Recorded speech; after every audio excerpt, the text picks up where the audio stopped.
Welcome to the P Factor. I'm your host, P. Today we're going to go through a 2-round mock draft for the upcoming 2025 NFL Draft. As of today, the second full week of NFL free agency has concluded. Way less contracts being signed this week, but still a lot of rumors and big news around the league that's going to have an effect on this upcoming draft. This is officially the closest we've gotten to the official draft day, where every single team still owns their own first round pick in over 2 decades. But spoiler, that's going to change during this mock.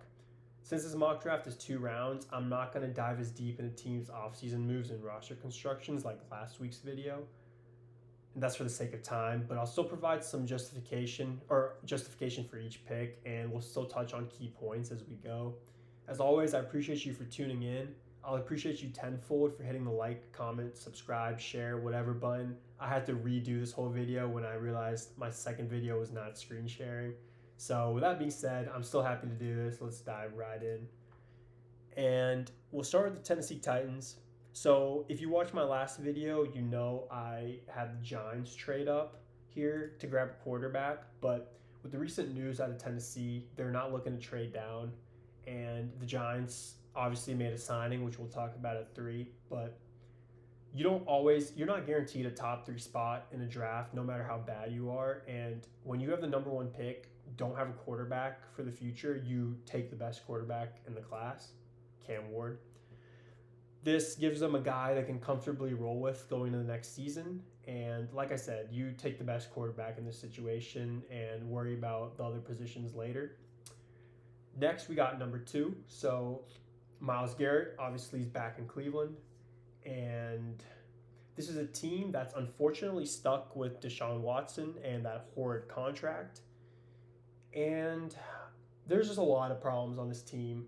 I don't think Jackson Dart's going in this top 3.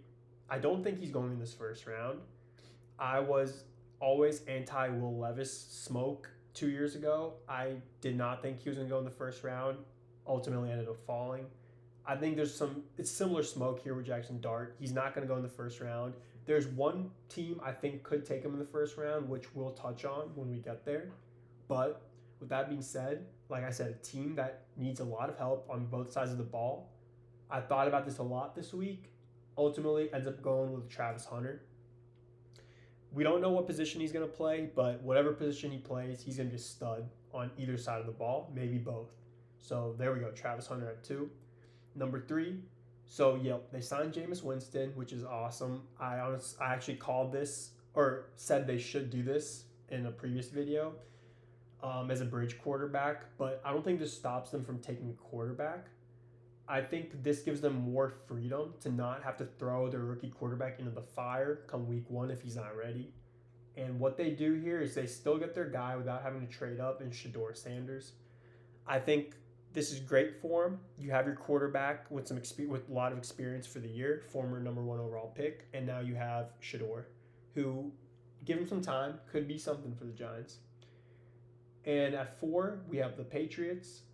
So they could go O-line because they need it. But when Abdul Carter falls to you at 4, you don't pass on him. Not going to talk too much about this pick. You get a stud, absolute stud on the defense in Abdul. And you take it and you move on. So at number 5, I think there's a player that's destined to be a Jaguar as long as the top 4 looks something like this. And that's Mason Graham. You need to get Josh Hines-Allen some help here on this defense, and you're getting an absolute stud in the interior of your D-line here in Mason Graham. No doubt in my mind he's the pick here if, like I said, if this is how the draft starts to fall.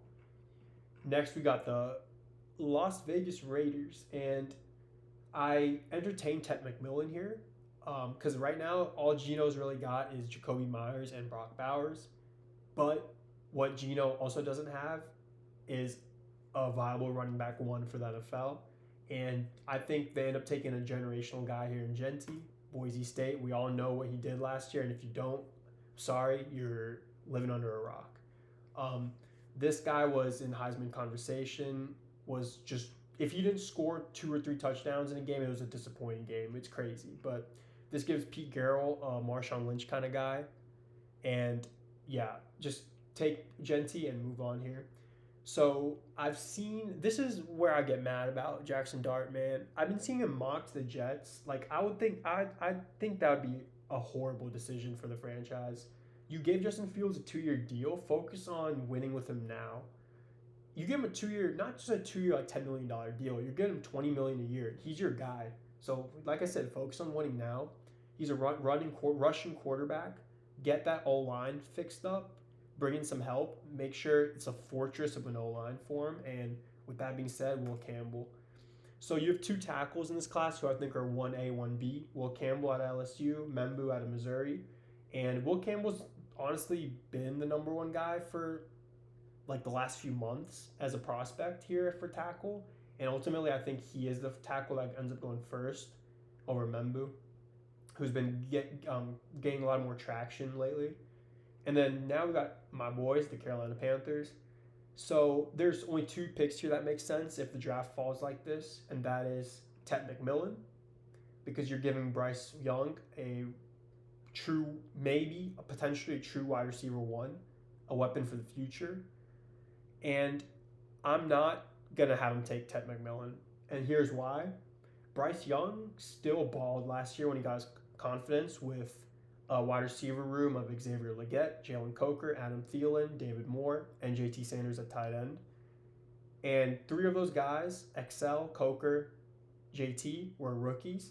You got a whole year under your belt. You have a whole offseason. You got Bryce, who's back. And those guys are all going to develop and be better, especially Xavier Legette once he fixes those drops. I think taking a receiver here would be a little greedy when you have a horrid defense that needs front seven help.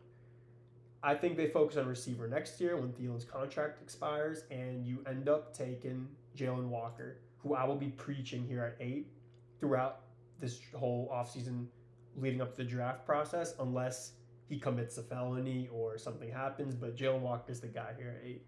Absolute stud. Can bring a Micah Parsons type of presence to this front seven and wreak havoc. And another team where I entertain Tet McMillan is number 9 to the Saints, because Chris Olave has his head injury history. You bring in Brandon Cooks, but I think they need help there in that just a receiving threat. And not only did I entertain Tet McMillan here, I actually have him being drafted here. So whether it be Spencer Rattler, Derek Carr, whoever's playing quarterback, they need someone with that X factor capability and reliable with no injury history yet, and that's Tet McMillan. So that Saints. And I will say this is a team I can't figure out because they can go O-line, D-line, receiver, tight end. Like, I don't know. But for this mock draft, I like Tet here. Next, we got the Bears. And I think the Bears here make the smart pick and go 1B, offensive tackle, and Amon Membu out of Missouri. Super high athletic upside. Guy could be your tackle to protect Caleb for the next decade. Easy pick for me here. Next, you got the Niners. The Niners are a team trying to find back their identity 1 year removed from the playoffs.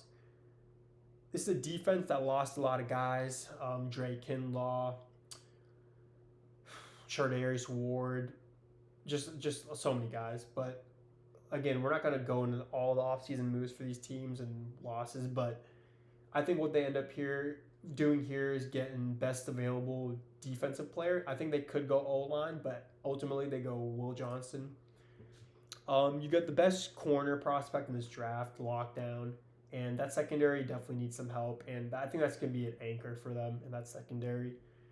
Next, we got the Dallas Cowboys. So before we continue with picks, there is a player I want to talk about because you're going to see him fall hard. And if you don't know the background of why, you're going to think I'm crazy. And that's James Pierce out of Tennessee.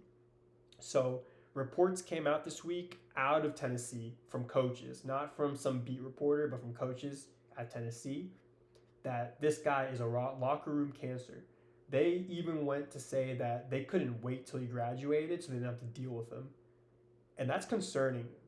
Now NFL insiders say that they wouldn't be surprised if he fell out of the first 2 rounds, which is crazy because this guy's been a first-round prospect this whole offseason. And ultimately, I do think he's going to fall because, especially with teams, you don't want to waste your first round pick on a guy who's got issues, who coaches don't like, literally want out of your program, even with that much talent. Especially once you get to the NFL with all the big bucks, you don't want a guy who's going to be a loose wire and ruin that locker room. So you're going to see him fall. And funny enough, I mentioned that here when the Cowboys are picking because he is the perfect Cowboy. But Cowboys fans, don't worry, you're not taking him here. I'm not going to do you dirty. Instead, I have the Cowboys going Tyler Warren. You get the best tight end in this class.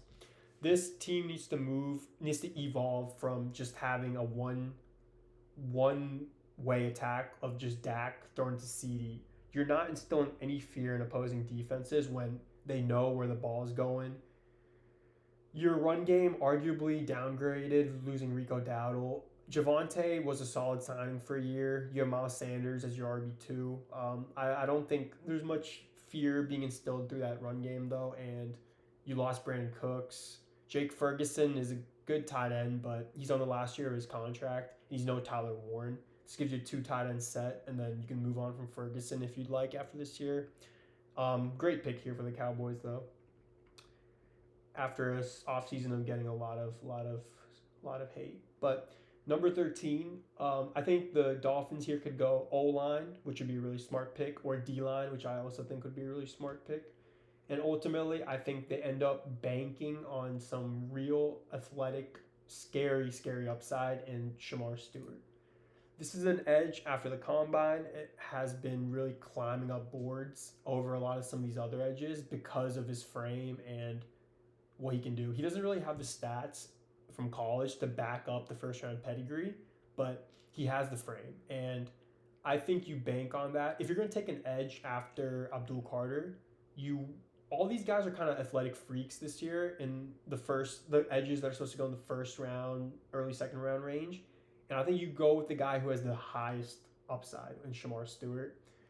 And that brings us to 14, the Colts. This is a team that's going to go defense unless Tyler Warren falls here, in my opinion. And what they end up doing is they go with Jihad Campbell. I know this is a guy I've seen a lot of Colts fans hoping they land here. Linebacker out of Bama. Gives you a real field general here at 14. And yeah, great pick. Get some stability on the defense and we move on. And number 15, another team that I think will definitely go defense is the Falcons, and specifically D-line. I think they stay within the state, bring in Mikael Williams, edge out of Georgia. A lot of upside here. I like him as a mid first round kind of guy. I don't really like him as a top 10 pick kind of guy, but good pick here for the Falcons. I think you have a pretty high floor here with a pretty relatively high ceiling. And yeah, that's what it is there. And next we got the Cardinals. Cardinals, I think, have a really solid offense and O-line for the most part already. Defense could use a lot of help. And at least in the first round, you can focus on some of those other offensive needs later on in this draft, but with the guys here. So I think what they end up doing is beefing up that interior of that D-line, and they go with a big boy who's got some crazy film in Walter Nolan out of Ole Miss. I think there's a couple defensive tackles that could go here, but ultimately Walter Nolan, the guy, he's fucking refrigerator, man. And if you haven't watched his highlights after this video, Walter Nolan on YouTube, highlights, just give him a watch. Do some homework. Next, speaking of defense, we got a team that needs God on defense, and that is the Cincinnati Bengals. So good news for them. They locked down Jamar and T. Higgins this offseason after most people thought T. Higgins would walk. And even better for T. Higgins, not on the franchise tag. He got a real deal. So good for Joe Burrow. You even bring Gesicki back, who you wanted back. So this offense is still going to put up numbers, but this defense, the way things are looking right now with not much added help and Trey Hendrickson maybe wanting out / holding out, might be letting teams put up 80 points on them next year. Maybe 100. So you're going to want to hit on the defense with every single pick in this draft. And you could go D-line, you could go D-tackle, you could go linebacker, you could go cornerback, you could go safety. But you just go best available defensive guy with almost every pick, in my opinion, for them. And they go Malachi Starks, safety out of Georgia, absolute baller. We'll just say best. That's the best available player on defense. There is a guy who I think has a case, who we will get to here in a sec. I don't want to spoil anything, but just bear with me for a couple more picks. And now we got the Seattle Seahawks, and this is an absolute dream scenario for the Seahawks because they get what they need, and that is O-line. And not only do they have to settle, but they get a serious baller on the O-line, and that is Kelvin Banks Jr., tackle out of Texas.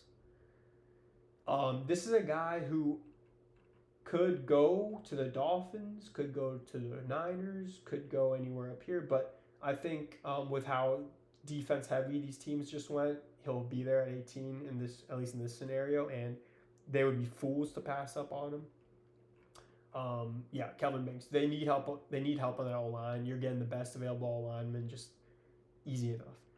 Next, you got the Bucks. Solid offense already. A team that could use some youth on the defense. Just plug guys that can just contribute day one and be cornerstones on the defense.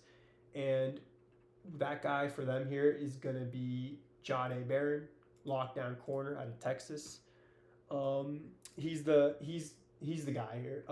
They could go D-line, they could go line, front seven, secondary, but again, just another team, best available defense. There's a guy who I think is better from a best available point of view, but they don't need a safety, and I probably just gave that away. But next we go to the Denver Broncos.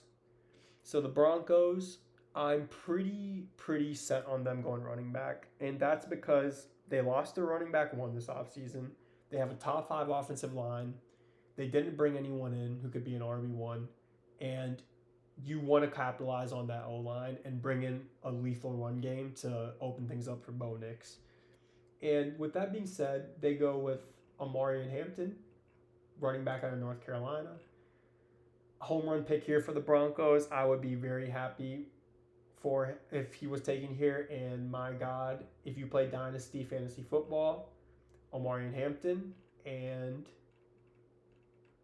Tyler Warren are going to be very, very sought-after picks in this year's rookie draft. Next, we got the Pittsburgh Steelers. Okay, so for you Jackson Dart believers, I did say there's one place I could see him being taken in the first round, and that's the Pittsburgh Steelers if they have not signed Aaron Rodgers by the draft. Word out of Pittsburgh is that the door for Russell Wilson's closed. They had Aaron Rodgers come in for a visit, and ultimately I do think they will sign Rodgers. And if they do sign Rodgers, I don't think they'll go quarterback in this year's draft as a successor because they're going to want to focus on the team they have now and just try to win now. But we're going to go under the assumption that they do have Rodgers. But if they didn't have Rodgers, I could see Jackson Dart going here in the first round. But other than that, smoke. I'm not falling for it. He's not a first-round quarterback in this year's class. If I'm wrong, so be it. But they bring in some youth on this D-line here, and Derek Harmon, defensive tackle out of Oregon. This is a guy who's been climbing up boards since Combine over the last few weeks. Rightfully so, athletic freak. He's got potential. As a Steelers fan, I would be very happy with this pick. And say Derek Harmon goes to 16 or Kenneth Grant goes 16, I would take Walter Nolan here, but Derek Harmon. Now 22, we got the Chargers, another team with a pretty solid defense. You got your quarterback. You got Najee coming in, which I think is a huge signing this year in free agency for him because they're a run-heavy team under Harbaugh. You need some help other than Ladd McConkey, though. He's really good, but you need more help for Herbert there. Mike Williams is back, but he's not the same Mike Williams as years past. And what I think they end up doing here is they do bring in some help, but not through a receiver. Instead, they go with the second best tight end in this class, Colston Loveland. I don't think Colston Loveland or obviously Tyler Warren fall out of this first round. Both of those guys are going to go first round, and this is a perfect place for Colston Loveland to go. So if you watched my last video, you saw that I had the Packers stop beating around the bush, trade up, get Ted McMillan, get Jordan Love a real receiver one, a real week-to-week receiver one, instead of banking on these receiver 2, 3 kind of guys to step up every week. Because that's been a problem in Green Bay for a long time, and since Devontae Adams. But here you bring in a guy who I really don't think is the second best receiver in this class, but since we're going based on the current landscape of things, this guy has seemed to be the receiver 2 going in this draft, and that's Matthew Golden. Not saying he's bad, but there's a guy who I'd take over him, who we'll get into later. But yep, Matthew Golden, bringing a hopeful receiver 1 for this team. So now we go to a guy I foreshadowed earlier, and that is Nick Emenwari in South Carolina, absolute baller safety. If you have not seen this guy's combine, I have more homework for you after this video. Watch his combine highlights and then watch his South Carolina highlights, and you will want him on your team, no matter who your safeties are. I do think by draft night, he could be the first safety taken, and deservingly so. I think this is another 1A, 1B situation like we were talking about with tackles earlier, but this time with safeties and Malachi and Nick.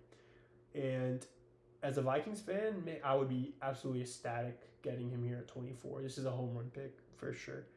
And next we got 25. So I have another homework assignment. Go to Google, search up the Texans O-line, and you'll have nightmares, especially if you're a Texans fan, because, oh man, they traded away Laramie Tunsil. They wanted to go younger. This O-line was already pretty bad last year. Honestly contributed to C.J. Stroud's problems, and they have to go O-line here. I don't care who, you have to go O-line here. They brought in some guys who shall not be named for tackle depth because they were horrid last year. But at least they're trying. They're bringing in guys who they can. It's like a puzzle for them right now. They're going to figure out who works, who doesn't work. But they go best available O-line here, and for their sakes, Tyler Booker fell here. Guard Alabama, probably the best pure offensive guard in this class. There's a couple guys who are really good who can play tackle and guard, but from just pure guard perspective, this is a huge pick. All right, man, a lot of talking. I need some water. But yeah, the 2 words for the Texans that need to be in sticky notes across the entire room going into this war room for the draft: offensive line, offensive line, offensive line. Nothing else, offensive line. So next we got the Rams. The Rams are going to be good again next year, probably. Some holes on this defense. They always seem to make things work, but they also draft really well. And actually, I promised you guys something before we started this mock draft. I told you there would be trades, and lucky for you guys, we have our first trade. So the Rams will trade back.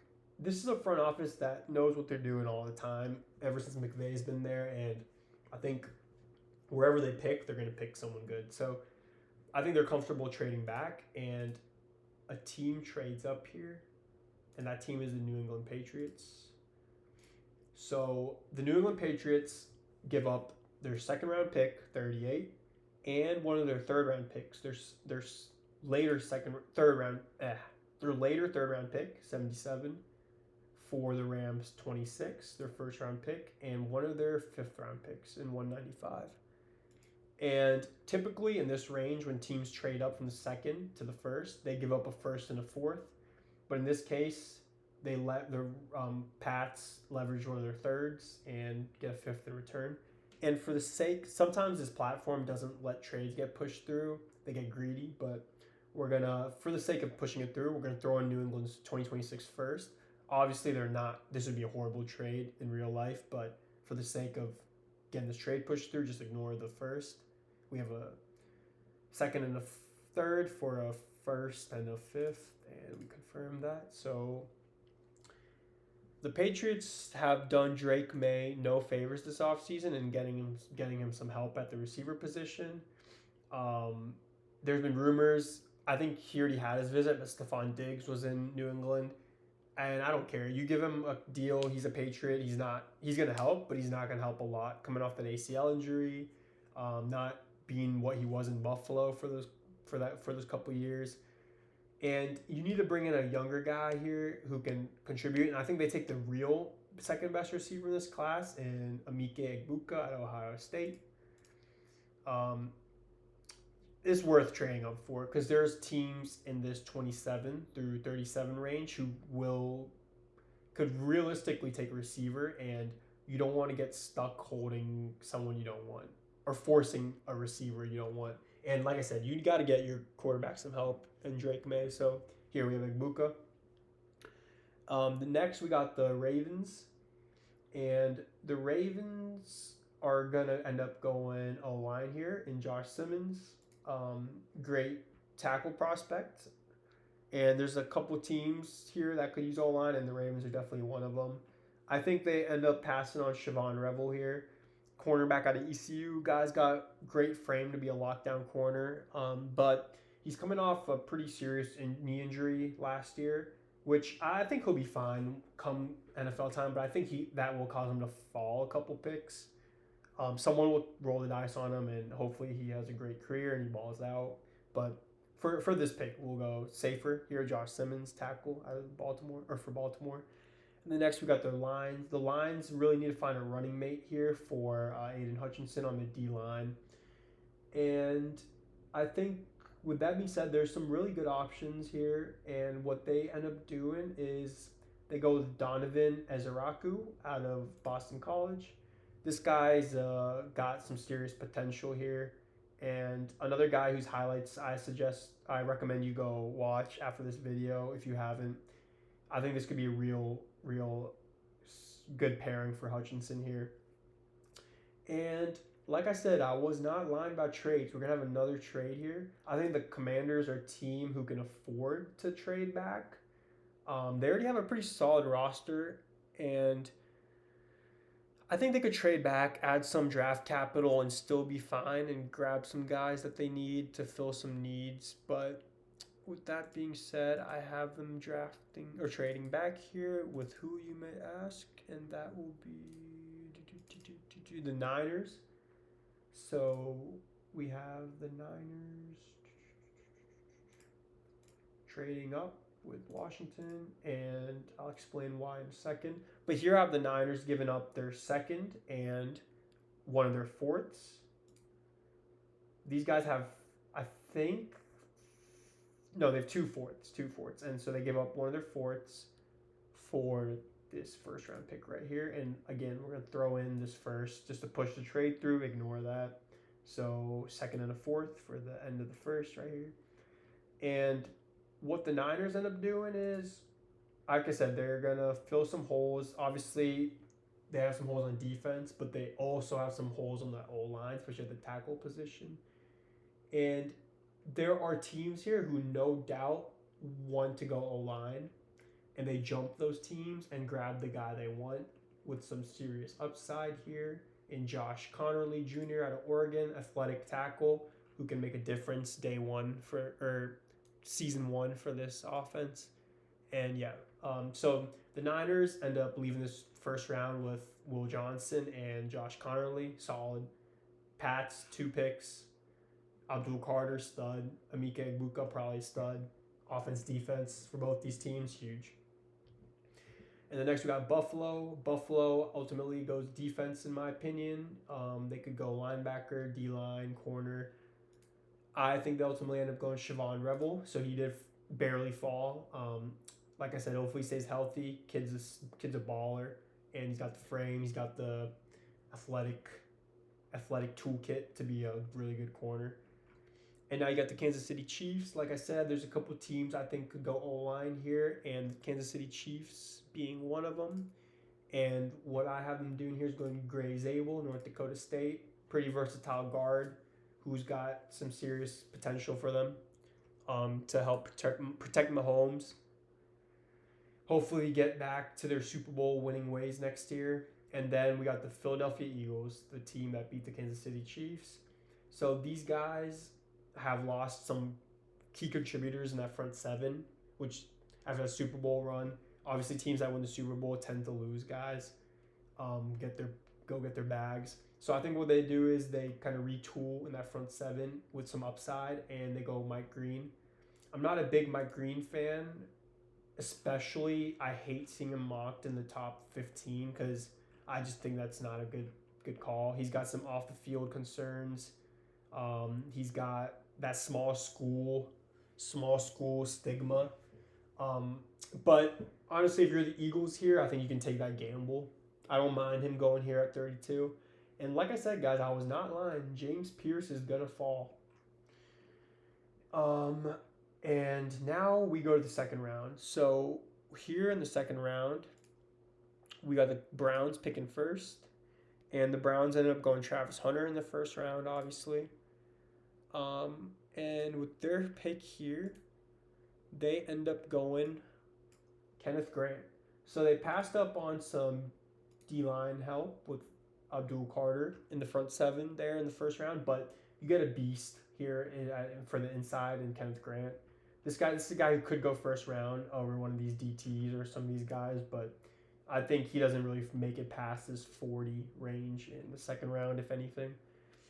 So yeah, we got Kenneth Grant, first pick of the second round, and now we got the G-Men.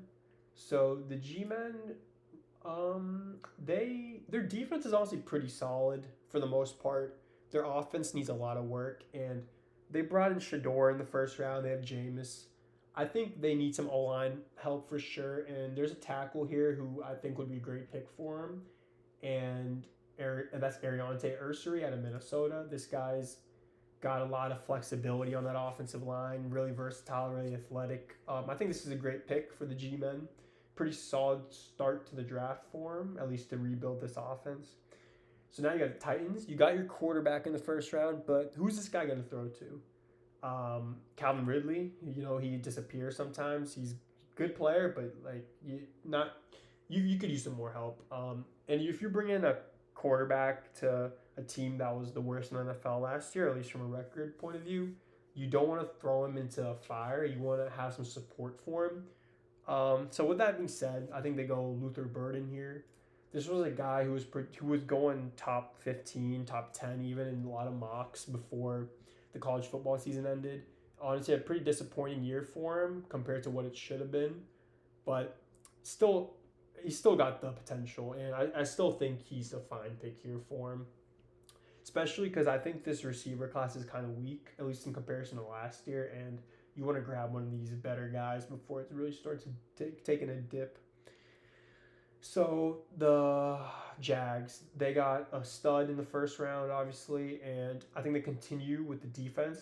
The secondary needs some help, and what I have them doing here is going Benjamin Morse, corner out of Notre Dame, another guy who's got true starter lockdown type of potential, and yeah, keep building on this defense. The offense is decent.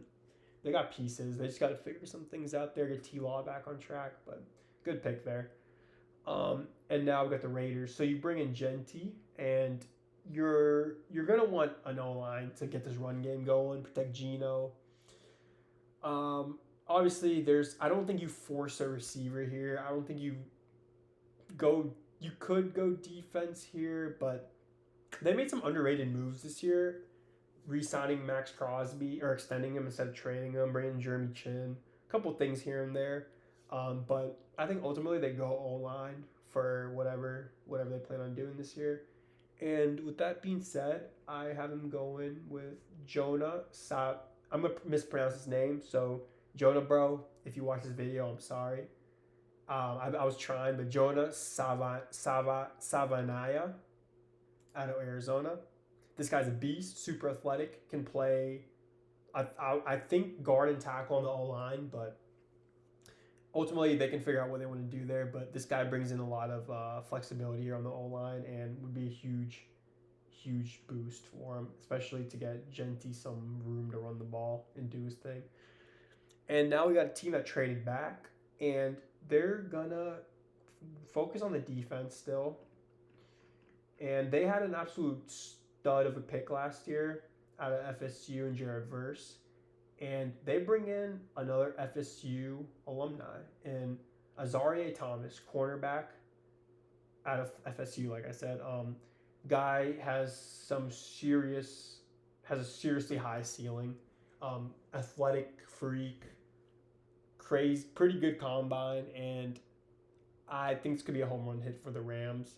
Um, yeah, so I'm sure that'll make Jared Verse happy, bringing in his boy. But moving on, we got the Bears. So the Bears have 2 picks here in the second round, and first round they ended up going trenches on the offensive side of things. Second round, I have them going trenches on the defensive side of things, and they take Nick Skirton out of A&M. This is an edge who I don't think ultimately will go first round. Could end the first round, but it's a good spot for him right here. And then we go to the Saints, who I mentioned earlier. I'm not really sure what they could do in the first round. They could go a lot of ways, but one of the things I mentioned is they could go O-line, and I think they end up going O-line here, and Donovan Jackson, a guard, listed as guard on here, but he can play tackle too. He's pretty versatile, pretty good prospect, bringing some youth on that O-line, and just start fixing the trenches up. When you're a team that's not good and is pretty uncertain about their future, it doesn't hurt to focus on the trenches. D-line, O-line, that'll win games and get your franchise back on track. So good pick here. So now we have another trade, and that trade will be between the Seattle Seahawks and the Chicago Bears. So both these teams actually have 2 second-round picks, and what I have them doing is actually swapping these. So the Seahawks give up 50, and they give up a 5th-round pick in 175. I think that's a 5th-round pick. And what they get is 41. And for the sake of this trade, I'm going to throw in this second just to push it through, but ignore it. So they give up 50 and 175 for 41.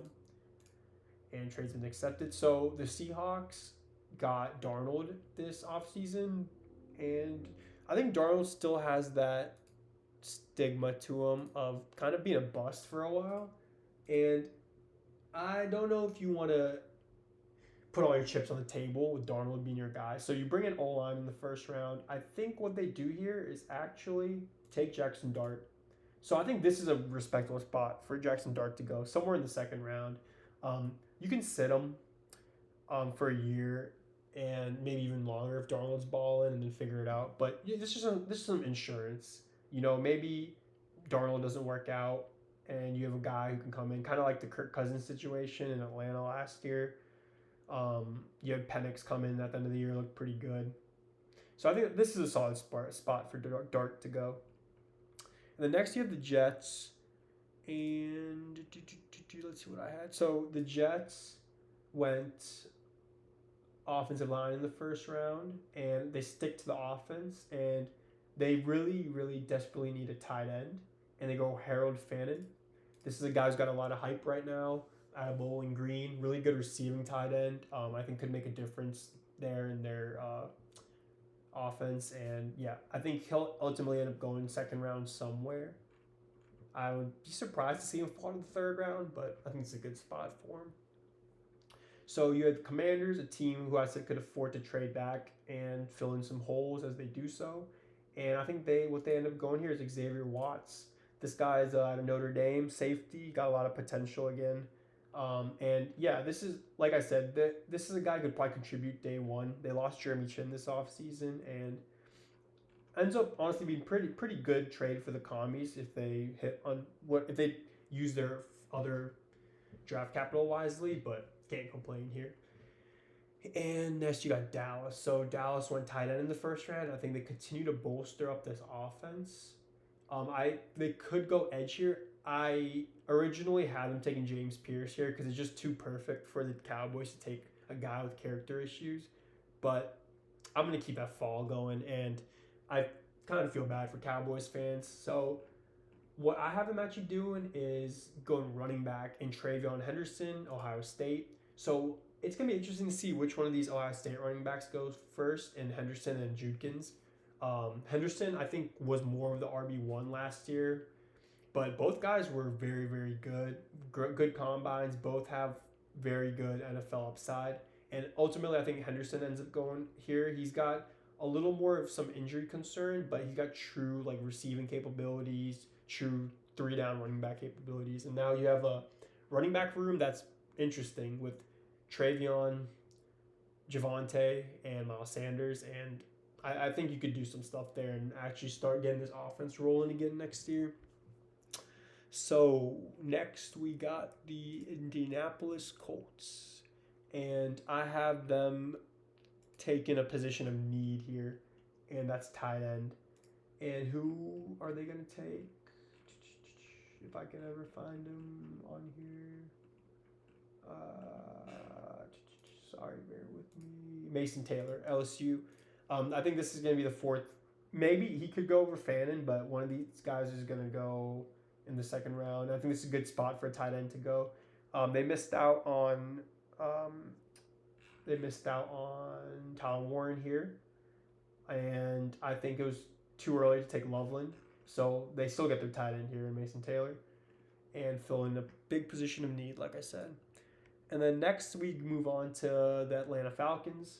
So the Falcons went trenches on the defense in the first round, and I have them continuing to go trenches. So before I get into this guy who I'm going to speak very highly of,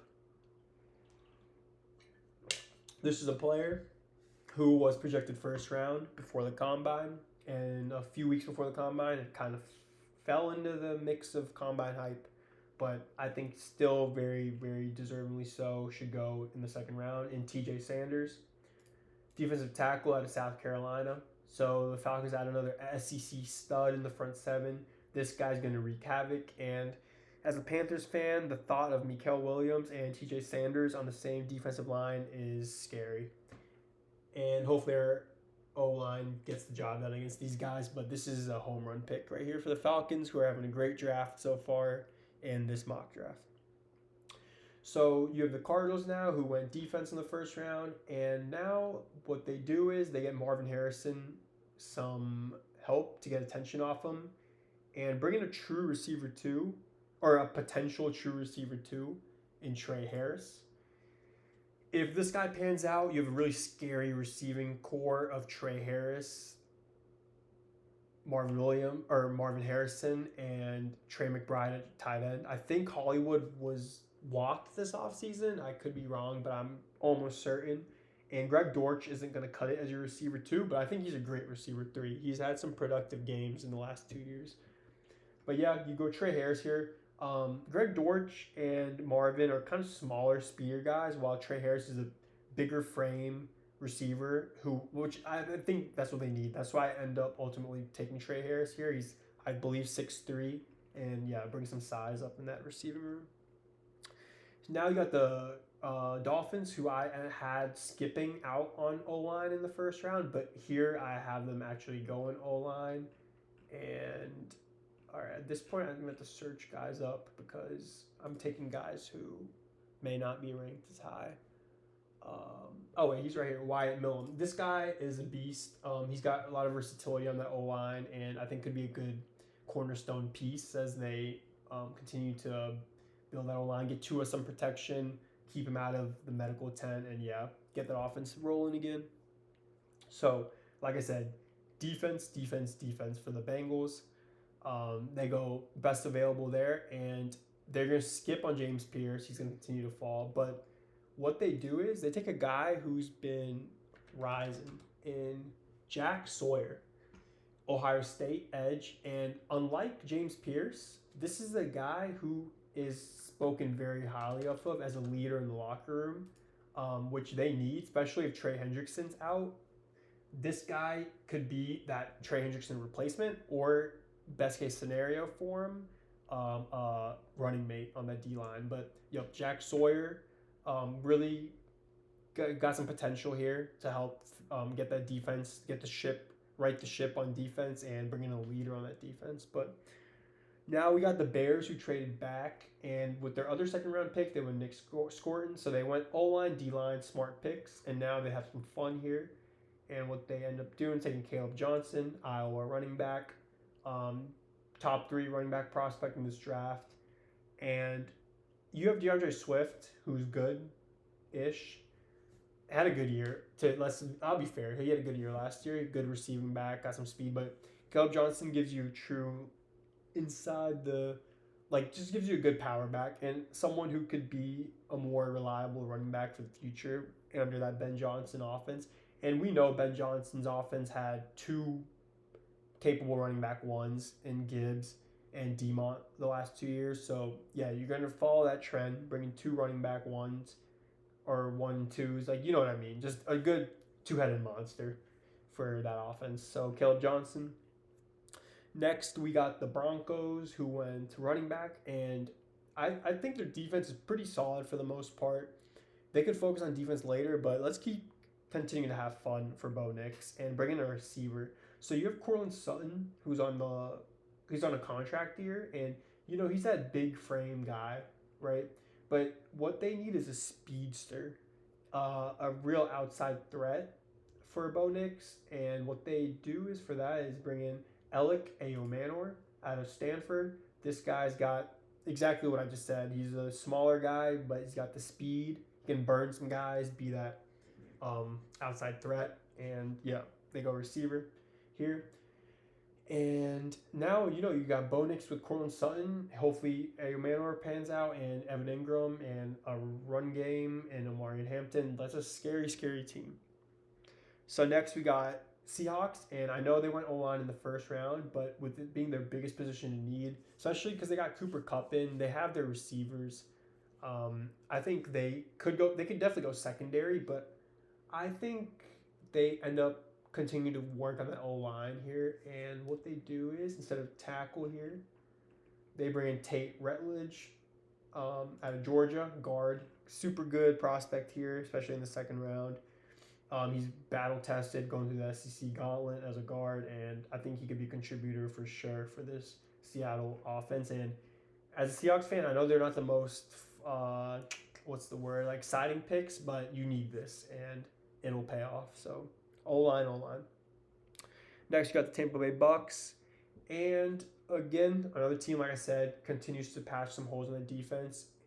And I'm gonna end the slide of James Pierce here. I think he could continue to slide with the concerns, but the Bucks will ultimately believe in Bowles to do his job as a really good head coach and bring James Pierce in.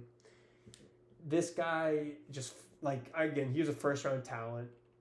The Bucks got a great one if he can stay in check, and not much to be said there. Good pick if it pans out for sure. And teams may look like fools for passing on him, but it happens. We saw with the gas mask video. We saw with the Joe Mixon video. You guys know what happens. So we move on to the Packers. So the Packers went receiver in the first round, but another big position you need is secondary, especially corner. So what they do here is go Ole Miss, Trey Amos. Solid prospect. Not as highly touted as guys like Jahdae Barron or obviously Will Johnson, even Siobhan Revel, but it's still a solid pick, especially here in the second round. You can't be super picky, and you're not selling for a bum here. This is still a really good prospect. So you got receiver, corner, got to be happy as a Packers fan. And then next we move to the Chargers, and the Chargers I have going D-line here in Tyleik Williams, who kind of fell to this. I mean, and it's like nothing against them, but there's just some really good defensive tackles that are going ahead of them. And still, this is huge for the Chargers. Great pick. Good interior defensive guy who's going to probably be a solid season one contributor for sure. So we go Buffalo again. Like I said, I could go receiver here, but ultimately I think they continue to focus on defense. I think Milano might be on his contract here, but he's getting older, and I don't know what the future is for there. And I've seen some trade rumors for them targeting a corner, not from draft, but from just trading with other teams. So we'll go on an assumption that they figure something out at corner, and I have them going another South Carolina stud, in D. Knight Jr., Demetrius Knight. This guy was all over the field last year as a Gamecock, and again, another guy whose highlights are worth watching. And as a Bills fan, you get out these first 2 rounds with a corner, true potential shutdown corner, and a true potential, like solid contributor in the front seven in the linebacker room, and I'll be extremely happy as a Bills fan with this draft. So next, you got my boys. Like I said, first round, front seven, defense, biggest needs. I don't think they settle for a receiver here. Like I said, I think people are blowing out of proportion how much we need a receiver. I think we'll be fine. A player here I very, very much so considered was Maxwell Harrison, cornerback out of Kentucky. But I think they can. I'm going to be flip flopping this pick a lot over the next few weeks, but I think what they end up doing is going Princely Umanmielen out of Ole Miss. This is an edge, 6'5", I believe. Got that athletic potential, and yeah, continue to build that front seven. As a Panthers fan, if we went all defense in this draft and maybe one receiver sprinkled in the third or fourth round, I would be extremely happy. We just need some help. We need some serious retooling on that in that front seven. So yeah, happy with that.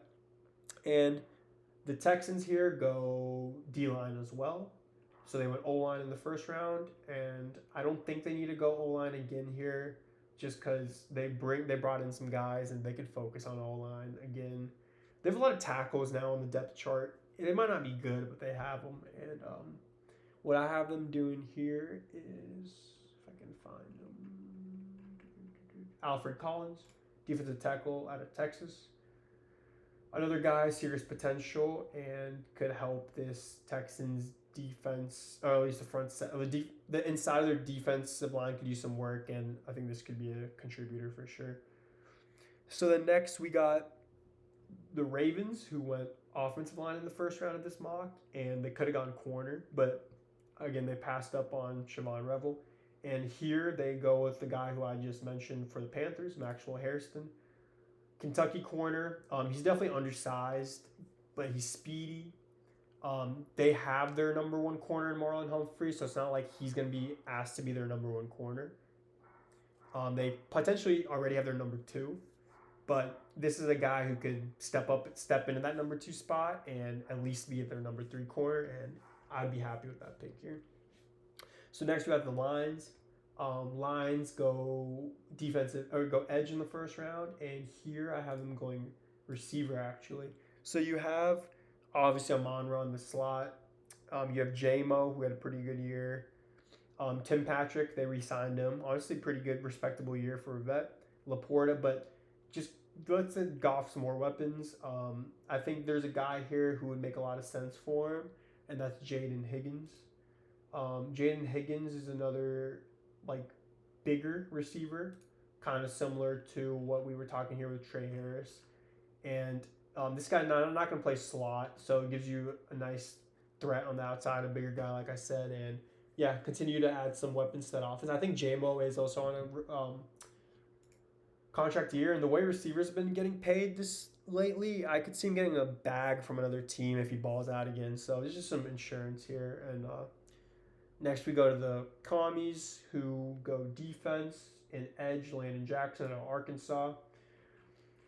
Again, I think the Commies are a team, pretty solid roster already. Just going to patch some holes up on that defense especially. Could go receiver at some point, but with Debo and Terry, it's not an immediate need. So yeah, continue to focus on that defense with Dane Quinn as your coach especially, Landon Jackson. So then we got the Bills. I'm going to continue to go defense here. I just realized that I forgot they had two second round picks.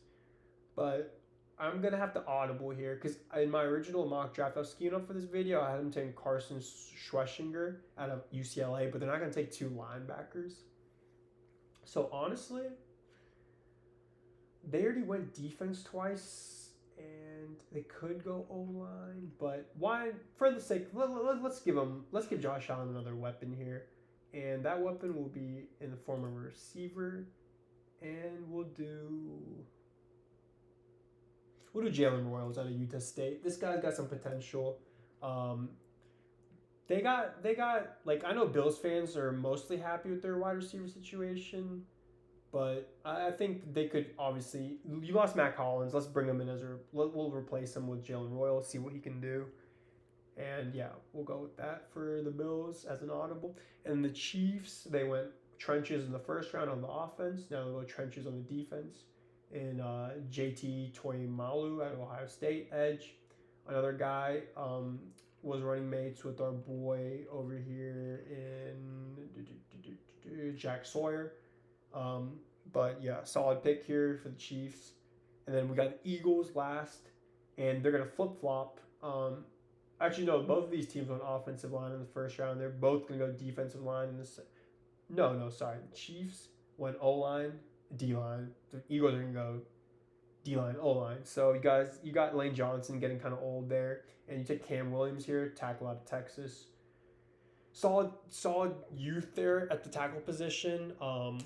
Just Lane Johnson could be done next year, and if not, at least like I said, you have a guy for when he is done that hopefully pans out for him and contributes, because that team obviously relies on that O-line and tush push, get that offense rolling for Hurts and Saquon. So yeah, so here's the full results for the draft. Thankfully, I got through this video without having to restart. What do you guys think? Are you guys happy with what I picked for your teams? Am I wrong anywhere here? Am I crazy? Any picks that stuck out to you that you didn't think of would work at that spot but worked? And yeah, let me know. I'm gonna try to do one of these every week leading up to the draft. But we'll see if they're 1 round or 2 round. I wanted to do a 2-round one because there's a lot of guys here in the 2nd round, even the 3rd round, that are solid players, and we don't want to just skip over them, especially when we talk about names like Jackson Dart. Like I said, I don't think he'll be a 1st-round quarterback, but he still deserves to be mentioned here in the 2nd round. And guys like Luther Burden, for example. And yeah, so that's what I think my prediction currently for the first 2 rounds of my mock draft. And yeah, thanks for tuning in, guys, and I'll catch you soon.